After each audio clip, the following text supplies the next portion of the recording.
la Glòria Rubio i la Míriam Ferrandis, totes dues membres del Moviment Popular de Sabadell i exregidores de la Crida.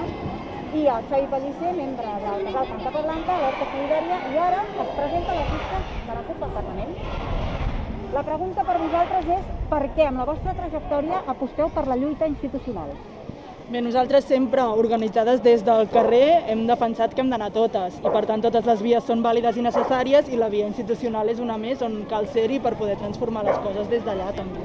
Hi ha exemples diversos, hi ha evidències, no? Com són la 24/2015, la regularització del bloc de la Pau o la llei dels lloguers, que fan evident, no? Que no som necessàries allà per fer possible aquesta realitat.